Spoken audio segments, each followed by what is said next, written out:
Good morning. All right, so welcome to part two of evaluating Himeko story, or however I pronounce that exactly. If you're wondering, it's apparently a translation pun of some description. Apparently translates to Princess story of some description, something like that. So yeah, now we go ahead and get into Overworld Mechanics. So here's the basic deal. There's all kinds of stuff all around the world that you can feel free to interact with or not interact with. And then as you move on, you basically run through your rest meter here, you run through your food meter. And those are basically your different kind of fuels. So far, as far as I can tell, it seems very similar to something like Wasteland 2 in that respect. We basically just have a thing that you have to stock up on pretty regularly. Now, I'm assuming this mechanic will be a bit harsher down the road. At the moment, it's pretty forgiving, as you can probably tell. As far as resting, I'm not sure what it does just yet. I haven't noticed anything too out of the ordinary. But, okay, so we're actually supposed to get to an area a little bit down the road down there. So we're actually going to go to this forest here. You've got forests and mines all over the place that you can check out. Now, the trade-off for each of these things, it seems like the fairy forests are more or less free. You just basically run in here. You can pick up some fairy equipment. So at least, okay. So looks like we got the fairy mage type stuff and a rune. I'm not entirely sure what the runes do. I think they're a type of crafting equipment or something. As far as I can tell, there doesn't seem to be anything to interact with here as far as the fairies go. They just kind of wander around. I'm sure that may change in the future. But it seems to be a place for you to go and pick up little class changes for your fairies if you want to. So we're going to go ahead and fight these slimes. I want to get everybody a little bit of experience. Actually, it's kind of a cute thing here if you end up zooming in. You're about to go fight somebody, they go and they do this little hold all your swords in the air and charge kind of thing. It's a cute little thing. It's nice. Normally, I'm not super big on cutesy stuff, but when pixel art's done right, really tickles the pickle, as it were. So we got the reserves here. We don't need to have them in the reserves. Bear in mind, you do have the option to retreat in seemingly almost any battle. So what we're going to do here is just go ahead and mostly charge forward. Both these squads have healers. These slimes can't really do very much. One thing I've actually asked the developer for is some type of little mini-map to have some vague idea of where stuff's attacking from. There's actually supposed to be music playing right now, but unfortunately every now and then, it just doesn't come up. It's fine. It's in development. It's one of those things where it'll run into stuff every now and then. But yeah. So we're just going to go ahead and collide with these slimes a little bit. As far as flanking bonuses go, I haven't noticed too much of that, but I'm hoping that at some point he'll implement a sort of crit bonus for flanking. Additionally, there's also been a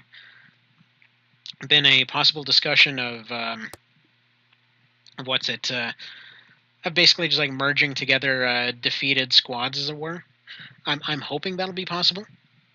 I don't know how realistic that is as of yet, since this is a project that has a lot of different mechanics going on. So obviously every feature won't be possible. We're going to go ahead and beat down on these things. So I'm going to have these guys run forward. Looks like these guys, yeah, if we just position them right here, they should be able to get their turn in without needing to do anything special. Each squad is limited to, or rather each unit is limited to one action per turn, with exception to reaction abilities. So in some cases, it's better off letting a squad get attacked than even to have them go attack themselves. Like for example, on my main file that I had there, one thing that I had was that same starter fairy from the very beginning. I went ahead and had them set up in a way where two of the healers had the healing burst ability, but then switched over to a class called the Acolyte, which gives a defensive buff. So essentially, I had one of them later on switch into a upgraded healer of sorts, whereas that one that was the acolyte still had that defensive buff for the entire party. So this created a situation where they were basically permanently protected. They had a permanent barrier type of situation going on. Uh, Despite no longer being a healer, that healing burst ability still stuck with that acolyte. And on top of that, the fairy had a force field ability, so if anybody attacked them, it seemed like they were immune for the next hit. On top of that, a few of the sneakier characters in the front row, I had them training as grifters. So they're a class that basically specializes in sneaky fighting. So I went ahead and, let's go ahead and attack these guys too. Why not? Let's go friggin' purge the countryside. So what was I talking about here? Oh yeah, so had them specialize in an ability where if they get hit, they get a free, I think it was like a free offhand counterattack or something like that. So that was pretty handy as well. So more or less, they were able to fight pretty much constantly. On top of that, I had a few archers there as well, which, if you may have noticed, there is a ranged combat ability. Bear in mind, you can engage in ranged combat even if you have nobody with actual ranged abilities. This just results in a place where, you get shot, but they don't. So you probably don't want to do that. That's something that I did going into it, and I thought, they were going to throw rocks or something, but not quite so. The purpose of this button is essentially where you have, say, like 2 archers in your lance squad there. So you have them go and you basically have them fire their shots. All your melee characters, basically all your melee characters are there with all of their reaction abilities still in check. So they come in, they've taken some range damage, they come in, they take all those counterattacks, and then you can basically attack them from there. This basically allows you to kite stuff around while still attacking with your melee characters. It's pretty handy. That's pretty handy for repositioning stuff. So yeah, so far I personally, I've never really had much luck in the 2 evaluation runs here of keeping these initial starter folks alive, so hopefully this will go a little bit better.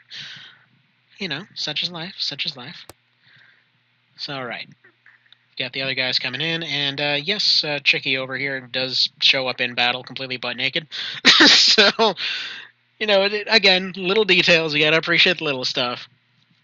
It's just, as soon as I saw that, the paper doll model on there, I'm like, you know what, I have to know, what do they do? What do characters do? Like, I will immediately go and give this game a bunch of points if characters actually respond to you being naked. And so far, every single NPC seems to have custom dialogue for that. So, it's nice. It's nice. You can tell that the developer seems to have a lot of passion for their project here, so that's always good when that happens. Now, again, random battle here that didn't load in its music. That's gonna happen. Interesting thing here, by the way. It seems, well, experience is relatively easy to gain at this point. I've actually asked if he'd be willing to tone down the amount of experience that you end up getting.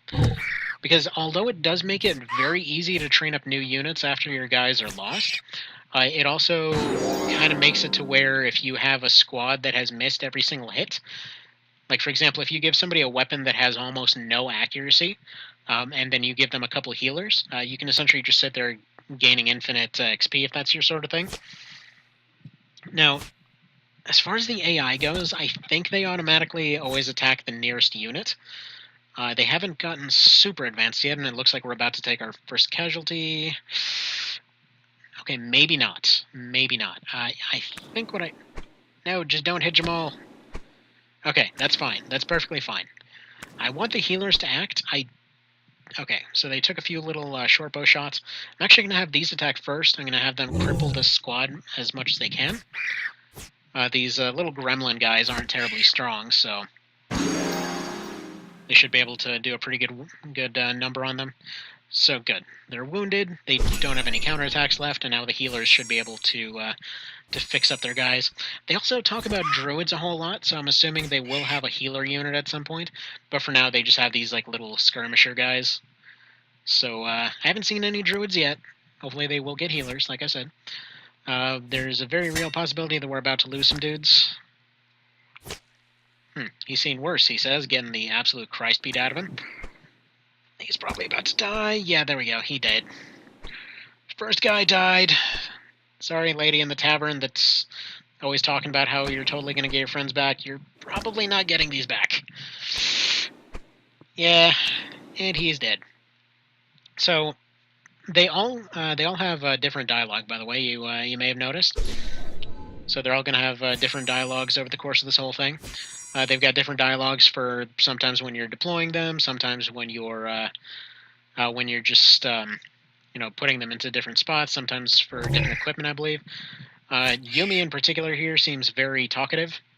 And like I said before, she's basically the agriest of the group, so she's always going on about the religion and all that sort of thing. It's like at one point later on, she gets all pissed off if you end up releasing a guy to help you. It's like, no, this doesn't quite jive with the Jesus. You shouldn't do that. It's like, dang it, really? Why you gotta be a stick in the mud? No, they're about to. Oh no, they're about to kill the nakedness. We can't allow this. Cannot abide by this. So okay, I'm gonna just have them run off. She needs to go and patch up them boobies. Alright, you go that way. You need to murderize these guys. So yeah, the generics are a little bit weak early on. Alright, there we go. I'm going to take out that one. In fact, I'm actually thinking it might be worth considering just retreating here, reforming the group and coming back later. Thankfully, the two fighter sisters are pretty decently strong. The only reason that I say these guys aren't terribly threatening is just because, they only seem to be able to plink. I mean, there's a lot of them. You usually end up seeing squads of like 12 to 16 of them, but still, they're not terribly great. Now, if I hit defend, do they heal? Yes. Okay. So defend does allow you to heal in place and recover. We don't have anybody with ranged abilities yet, so I'm not going to even look into that. In fact, once we get back to town and have grifters available, that's when I'll probably go in and try to get some different stuff available. Alright, so they're going to do that. I'm going to, like I said, I'm going to have these guys heal up a little bit. Once they're back in some reasonable fighting shape, we're going to go ahead and move forward with that. I wish the music had been playing right now. The random music is pretty nice. It's kind of a hit or miss thing as far as that goes, but such things will happen with evaluator runs. Alright. Oh, crap, yeah, she's about to... Please don't die! Good. Good block. Can we be done now? Okay, and it's a game over. There we go. There's the first game over of the run. Dang it.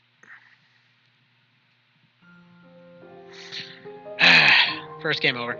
Interestingly enough, when the music bug happens, you also don't see there's like this leaf effect that ends up happening. So I'm not sure why that's the case. It's hard to say for sure.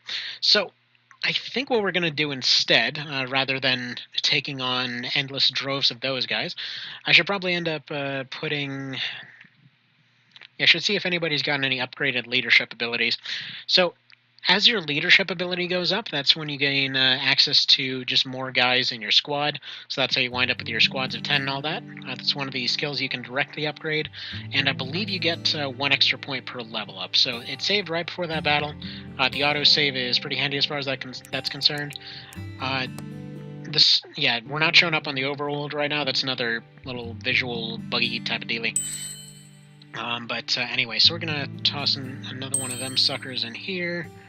Do I have room for one more? Not really, so either way, they're going to be hitting a little bit harder. What do we want to do here? Probably find another group to fight here, although these guys are very useful for the amount of items that they drop. Actually, let's go check out this forest. Sounds like a pretty good idea. But I really appreciate the style that's going on here. Like little wandering around and everything. You know what? All of the wandering around on the overworld and the way the different fights go and everything does make me think of Stick of Truth a little bit. All right, so let's see what's in this box. What's in the box? Okay, Enchanter Wand, Druid Wand, Mooncloth. Okay, That means I can make you a different thing. Wait a minute. Were you flame touch before? I thought you were a mender. What? Okay, well, she's actually... No wonder that squad was getting their friggin' rectums pushed in. She was already a mage. Yeah, so pay attention to what classes your units are. That definitely might help make stuff a little bit more successful. In that case, we can probably put away this one and pop this one in here. Oh, oops. I guess she takes another leadership point. As far as the cost associated with each of these, it's sometimes a little hard to tell, but either way. So we'll go ahead and change her to a mender then. Luckily, you don't actually have to go in and change their skills and abilities and all that. Pretty much everything they already know, they will continue to know. So whatever class you change somebody into, they will still have all their special abilities and all that sort of thing. So what can we give you? There we go. Make you into a mender. And yes, the same rules of hanging out the bits to dry, as it were, does still apply to fair units and other units as well. Presumably there are going to be gremlin squad members and all that sort of thing. I'd see no reason why there wouldn't be. Alright, so we've got a couple brigand squads over here. Can we bypass that? Yes. Let's go fight these blobs. So as you can tell, there's a pretty sizable army here if we want to go and fight them. I'm not sure what they're really doing here. Presumably that will be explained later on for plot reasons, but yeah, they're just kind of wandering brigands, presumably.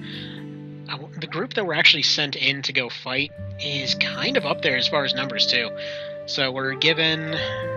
Let's see, we're given the 5 adventurers, 3 students, the 3 sisters... what's it here? So we're already up to 11, and then the dog and the fairy. So we've got 13. I believe it's a 20-man party that you're actually sent in to fight. And they've got some more advanced classes on them, too. So it's usually a good idea to get a little bit of training in before actually heading into the fight proper. These blobs make some pretty good training. Usually about 2 to 3 levels seems to be the way to go here. Gives you, just enough stuff to be able to keep on going. Especially once you start seeing that you're hitting pretty consistently critting the ever-loving Christ out of some of these weaker things. That's usually when stuff's up for a good time. So there we go, we're going to leave that there. Yeah, if I'd had that extra squad member, it certainly would have probably made the difference on that last fight. Also, if I actually paid attention and saw that that squad didn't have a healer, that certainly would have helped. Or a lance, as it were. Again, I'm just going to instinctively call them squads, because this, everything about this makes me think of, just ogre battle through and through.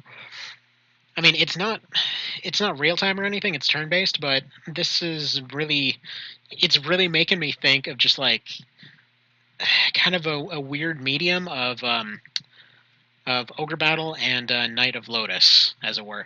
It's not exactly the same as Knight of Lotus, because obviously the reason that I'm mentioning that one is the emblem system, but it is kind of a similar-ish idea with the cards, wherein, for all intents and purposes, you're getting a kind of just randomized set of little perks that you give to everybody, and they just automatically use them. So, might be kind of sort of similar to that, where you're getting all these little micro promotions throughout the entire thing. But like I said before, I cannot understate or overstate how much I like the level up system in this. If I were to offer one criticism of it, I would really like to see.